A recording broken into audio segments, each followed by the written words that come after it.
Notre thème que nous allons exploiter pendant ces 3 soirées, c'est celui-ci.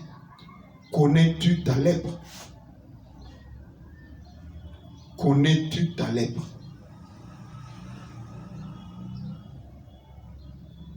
Nous avons tiré ce texte au livre de 2 Rois, chapitre 5,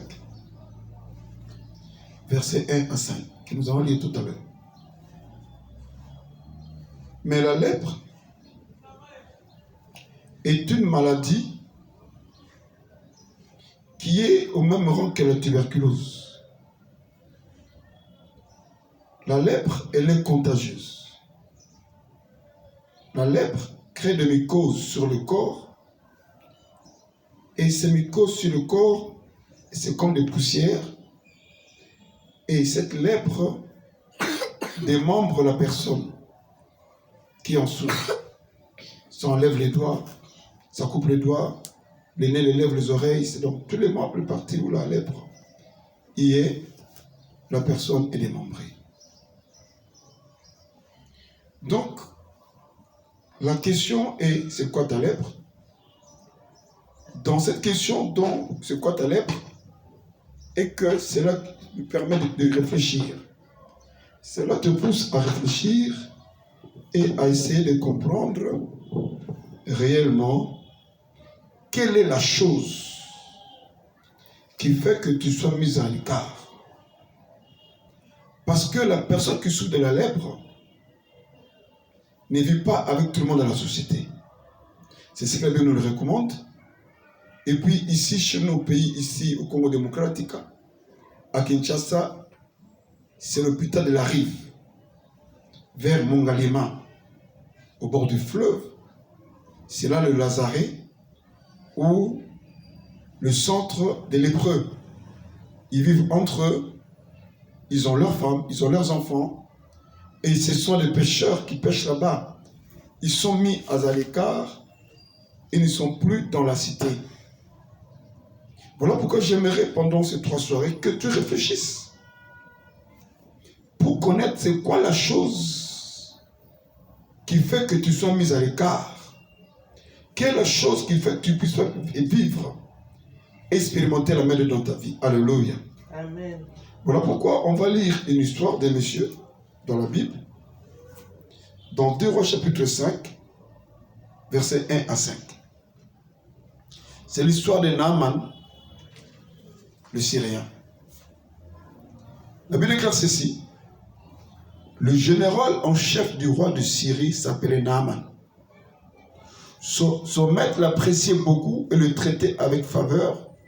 En effet, c'était par lui que le Seigneur avait donné la victoire aux Syriens. Mais cet homme, un vrai héros, était lépreux.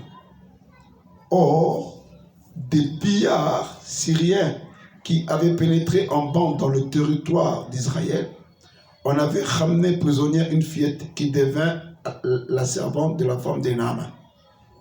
La fillette dit un jour à sa maîtresse, « Ah, si seulement mon maître se présentait au prophète qui est à Samarie, celui-ci le guérirait tout de suite de sa lèpre. » Naaman alla parler au roi de ce que la petite servante israélite avait dit.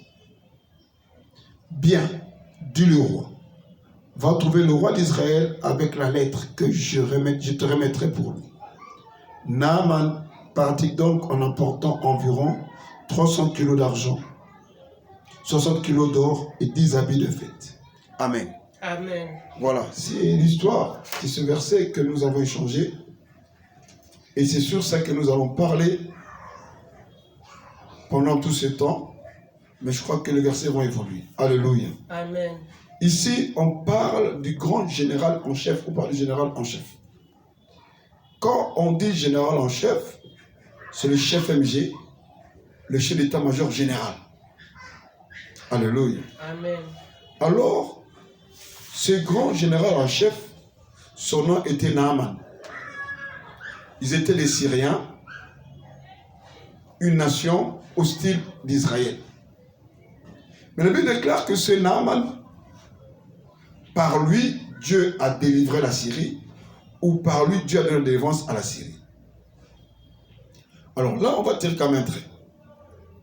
Comment est-ce qu'une nation hostile à Israël, mais Dieu agit avec eux? Je vais te comprendre une chose, que Dieu agit dans toute créature. Alléluia. Amen. Comme le soleil s'élève sur les bons et les mauvais, cela veut dire que Dieu aussi bénit aussi les mauvais. Alléluia. Amen. Il y a aussi certaines personnes qui ont des possibilités, des moyens immenses, mais qui n'ont jamais fétiché et qui n'ont jamais prié. C'est la bonté et l'amour de Dieu. Alléluia. Amen. Et c'était le cas de Naaman le Syrien. Dieu l'avait utilisé puissamment pour délivrer son peuple, pour délivrer la Syrie. Et c'est comme toi aussi, pendant ces 3 soirées, Dieu va t'utiliser pour délivrer ta famille.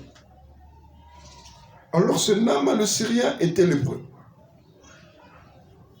Bien que le roi le considérait, bien que le roi le traitait avec beaucoup de faveur. Et quand on dit faveur, c'est-à-dire que tu as des avantages qu'on te fait, que tu n'as pas demandé, mais on te l'accorde, et tu ne veux pas refuser ça. Donc Naaman était bien dans sa peau, par rapport à son rang social, par rapport à ce qu'il vivait avec le roi. Mais la Bible déclare ceci: ce Naaman était lépreux.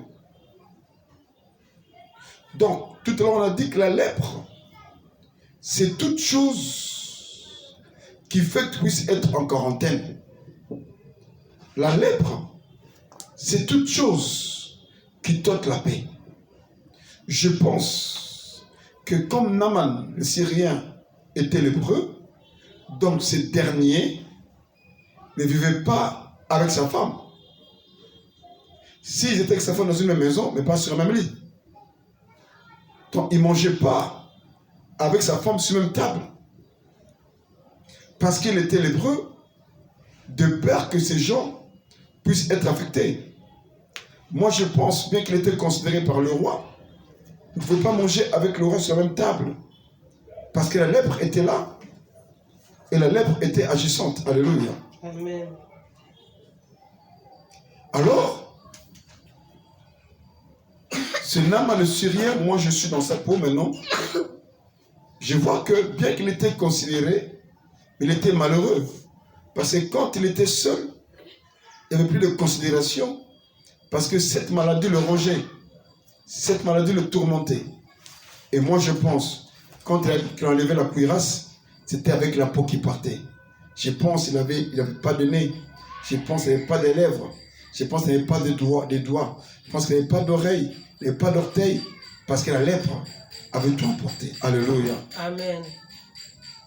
Donc, bien que cette personne avait toute cette considération autre, mais il y avait une chose qui obstruait à tout cela, c'était la lèpre. Donc la lèpre, ici, c'était comme une particularité de la vie de Naaman.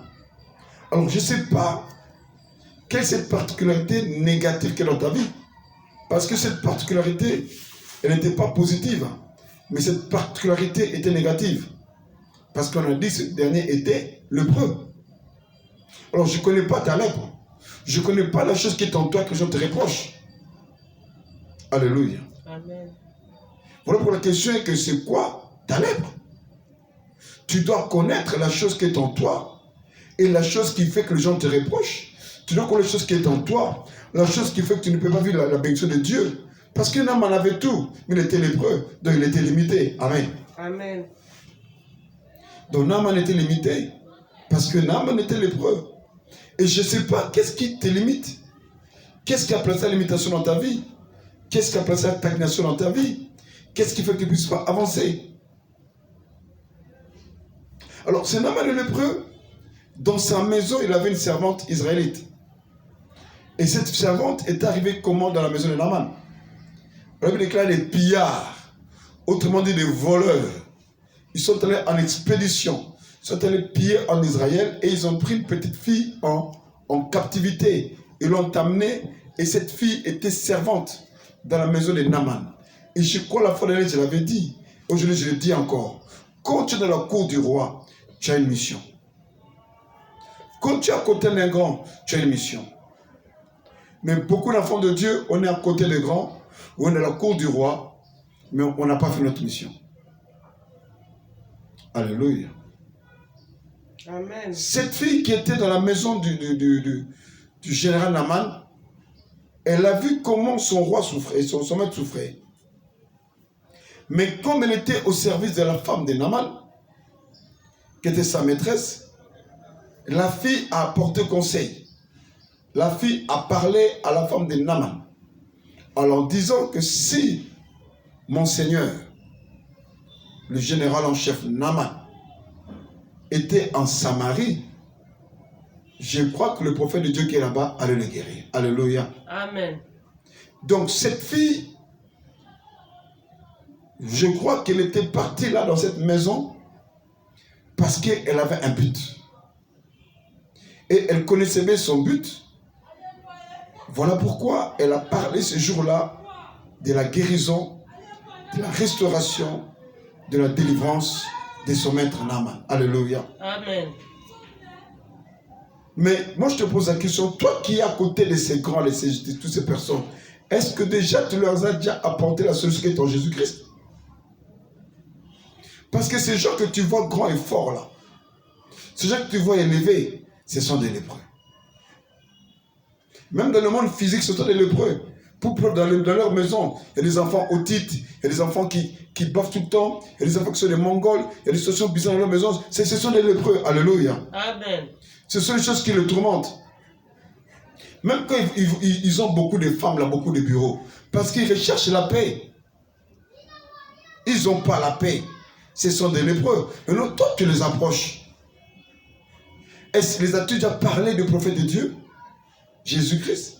Ou as-tu déjà parlé de ton pasteur? De l'homme de Dieu qui est à côté de toi? Parce que cette fille n'a pas eu honte. Cette fille ne s'est pas gênée. Elle a dit non, cette affaire de mon Seigneur, cette affaire de mon maître là, chez nous, il y aura une solution. Mais aujourd'hui, les enfants de Dieu ont honte de parler de Jésus-Christ. Ils ont peur de parler de Jésus-Christ parce qu'ils vont perdre leur travail. Ils ont peur de parler de Jésus-Christ parce qu'ils vont perdre les avantages. Je te dis non. Au contraire, si toi tu parles de Jésus, tu gagneras chez Dieu. Parce que Dieu a dit, il aura honte de ceux qui vont avoir honte de lui.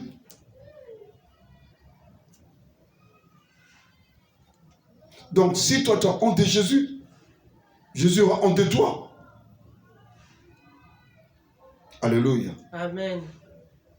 Alors, mon frère, ma soeur, ta bénédiction aussi dépend de ta position vis-à-vis de Dieu par rapport aux gens qui sont à côté de toi. Parce qu'il faut savoir que tel que tu es là à côté de ces gens, de ces grands-là, Dieu sait que tu as une solution à les apporter. Amen. Voilà pourquoi il ne faut jamais avoir honte de parler de Jésus. Je dis bien Jésus. Amen. Je suis Jésus, pas d'autre Dieu, de Jésus. Parce qu'il n'y a pas un autre Dieu plus grand que Jésus. Pour preuve, tous ces dieux-là du monde se mesurent à Jésus. Tous ces dieux du monde, pour être valeureux, ils doivent allier à Jésus. Donc, je suis plus grand que Jésus. J'étais avant que Jésus. Jésus est comme ceci. Jésus est le fils d'eux. Jésus est le frère d'eux. Jésus il est plus petit que. Les gens cherchent à comparer Jésus. Voilà pourquoi je dis, il faut parler de Jésus à ces personnes. Alléluia. Amen. Et à part ces Jésus, il faut aussi parler de l'homme de Dieu qui est à côté de toi, avec qui tu as des témoignages. Et moi, je crois que cette fille avait des témoignages de l'homme de Dieu qui était à Samarie. Alléluia. Amen. Moi, je pense que cette fille avait des témoignages de l'homme de Dieu qui était à Samarie. Voilà pourquoi elle a parlé d'elle à sa maîtresse en faveur de son maître, le général en chef, Naaman. Elle a dit, si le général en chef Naaman, mon maître, mon seigneur, était en Israël, en Samarie, Le prophète de Dieu qui est là-bas allait le guérir. Alléluia. Amen. Et c'est vrai, Dieu ne peut qu'opérer par ses serviteurs. Dieu n'opère que par ses serviteurs. Dieu ne peut jamais opérer avec un arbre. Non, il a besoin d'une personne pour opérer. C'est vrai, aujourd'hui, il y a beaucoup de photocopies, aujourd'hui, il y a beaucoup de fausseté, mais il y a encore des serviteurs de Dieu qui n'ont pas encore fléchi devant Baal.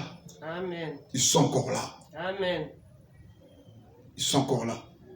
Mais malheureusement, les gens aiment ce qui brille. La Bible déclare que tout ce qui brille n'est pas de l'or. Un jour, je parlais avec une dame. Elle m'a parlé de ses déboires avec les hommes de Dieu et tout. J'ai dit oui. Et cet homme de Dieu était le pasteur à une église à côté de la rivière avec des rameaux. Non. Vous aimez seulement le pasteur que les renommés. Vous croyez qu'à cause de ces renommés, ce sont qui ont Dieu. Qui ont Dieu. Non, je te dis non, c'est pas ça. J'ai dit à la sœur, non. Aujourd'hui, les gens s'accrochent à la renommée. Voilà même le jour où Samuel est venu oindre le roi dans la maison d'Isaïe. Pour Isaïe et Samuel, c'était Eliab, c'était Aminadab, c'était Shama et les autres frères de David. C'était pas David. Parce que l'homme aime ce qui frappe l'œil. L'homme n'aime pas ce qui est dans le Parnasse. Mais l'homme aime ce qui frappe l'œil. L'homme aime ce qui l'intéresse. Alléluia. Amen. Mais cette fille, au moins, elle a parlé du prophète de Dieu qui était à Samarie. Et elle a dit ceci. Je vais répéter. Voilà. Ah, si seulement mon maître s'est présenté au prophète qui est à Samarie, celui-ci le guérirait tout dessus de sa lèpre. Voilà. Et elle n'a pas dit que Dieu va utiliser, mais elle a dit qu'il va le guérir parce que Dieu travaille au travers des hommes. Alléluia. Amen. Dieu travaille au travers des hommes. Donc quand les gens disent que non, non, ils ont tout, ce sont des fausses humilités. Les Écritures est claires, a dit que l'homme de Dieu, le prophète va le guérir. Et la Bible ne dit pas que non, que Dieu va utiliser le prophète. Non, c'est l'homme qui va guérir parce que Dieu travaille au travers de l'homme de Dieu. Alléluia. Amen. Parce que l'homme de Dieu est le représentant de Dieu sous le soleil. Voilà pourquoi l'apôtre Paul a dit, si moi Paul je vis, ce n'est plus moi qui vis, c'est Christ qui vit en moi. Donc on voit Dieu par l'homme de Dieu. Et voilà pourquoi l'homme de Dieu a le pouvoir de guérir, a le pouvoir de délivrer au nom de Jésus. Amen. Voilà pourquoi elle a dit que si mon maître était à Samarie, le prophète qui allait le guérir. Mais la chose que j'ai aimée ici, c'était l'action de la fille. Elle a parlé de Dieu. Elle a parlé de son pays, de sa nation. Elle a parlé de l'homme de Dieu. Alléluia. Amen. Alors, parler de la nation de ton pays, on doit le faire. Nous tous nous sommes conscients que le RD se roule en yoga. Mais c'est notre pays. On doit toujours parler de notre pays. Parce qu'on n'a pas un autre pays. Et on doit aussi parler du bien des hommes de Dieu qui sont notre pays. Je parle du véritable homme de Dieu. Amen. Amen. Pas de tous les hommes de Dieu corrompus, pas les hommes de Dieu qui servent Satan, mais ceux qui servent Dieu dans la vérité, dans le véritable. On doit parler d'eux. Amen. Amen. Elle a dit, ah, si seulement mon maître s'est présenté au prophète qui est à Samarie, celui-ci le guérirait tout sur sa lèpre. Et quand Naaman a appris ces choses, Naaman est allé parler au roi. Elle est allée dire ces choses-là au roi. Elle est allée expliquer au roi ces choses-là qui se sont passées. Elle est allée expliquer au roi ces choses. Naaman a dit au roi, voilà ce que la fille qui est dans ma maison a dit. Et le roi a dit, voilà, je te remettrai une lettre. Et tu apporteras cette lettre au roi d'Israël. Parce que pour les autorités, ils traitent entre eux. Pour lui, il envoie la lettre au roi et le roi le transmet, je ne sais pas, chez un ministre, un chef de chargé de culte, et qui va le transmettre au prophète. C'est comme ça que le roi avait dit, avait vu les choses. Mais gloire à Dieu, avec Dieu, les choses ne marchent pas comme ça. Avec Dieu, les choses de Dieu restent avec Dieu et les hommes avec les hommes. Voilà pourquoi Christ a dit dans sa parole, ce qui est à César est à César et ce qui est à Dieu est à Dieu. Donc avec Dieu, toute chose est dissociée. Mais la chose importante, c'était quoi? Que le général en chef Naaman a écouté ce que sa femme avait dit et elle a transmis cela au roi. Et ça, c'est vrai, en temps normal, quand quelqu'un est malade, en temps normal, quand quelqu'un est tourmenté, cette personne fait quoi? Cette personne va chez n'importe qui. Quand on dit que là-bas il y a guérison, la personne va parce que la personne a besoin de se guérir. Et je crois aussi que c'était le cas de Naaman. Naaman a accepté ça parce qu'il voulait rentrer dans ce droit. Il voudrait vivre sa vie correctement comme il la vivait avant. Voilà pourquoi Naaman, quand il écoutait cela, il s'est précipité. Mais sans le savoir, il allait vers sa délivrance. Il allait vers sa restauration. Il allait vers sa guérison. Amen. Alors, Naaman est syrien, en allant en Israël, en allant à la rencontre de l'homme de Dieu, Naaman le syrien n'est pas parti les mêmes brebis. Amen. Amen. La Bible déclare ceci, que Naaman le syrien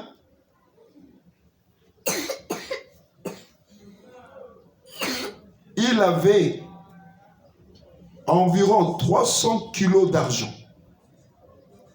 60 kilos d'or et 10 habits de fête que Naaman a mis dans sa gibecière, dans sa valise, parce qu'il savait qu'il allait à la rencontre de l'homme de Dieu. Alléluia. Amen. Mais aujourd'hui, beaucoup d'enfants de Dieu vont voir les hommes de Dieu, mais vite. Non. Ce n'est pas de Dieu ces choses.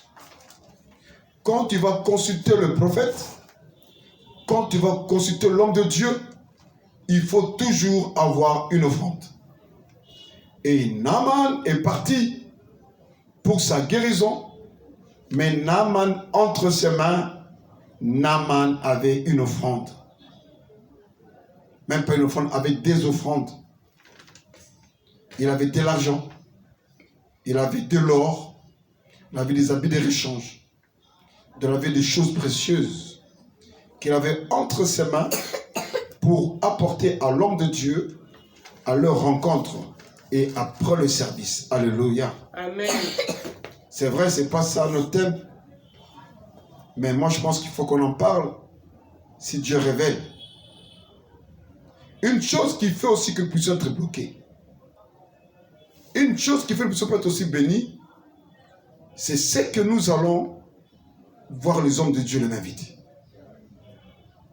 Il faut toujours apporter une offrande quand tu vas voir l'homme de Dieu.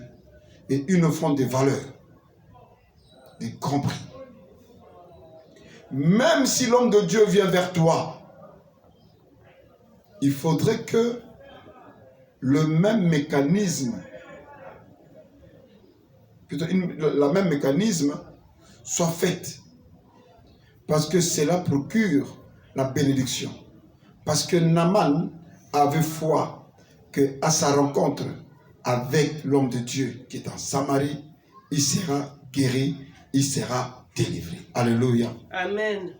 Et il sera guéri, il sera délivré de la chose qui le tourmentait. De la chose qui l'opprimait. De la chose qui l'oppressait. De la chose qui l'ôtait la paix. Il n'avait pas la paix. Bien qu'il avait tout. Bien qu'il avait la considération, la faveur, bien qu'il était bien traité par le roi, il avait des militaires devant lui, il avait l'honneur, il avait tout, il avait de l'argent, tout et tout. Mais la chose qui l'arrangeait, c'était sa lèpre.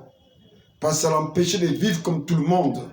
Et maintenant, je te pose la question, quelle est ta lèpre? Quelle est la chose qui t'empêche à vivre comme tout le monde?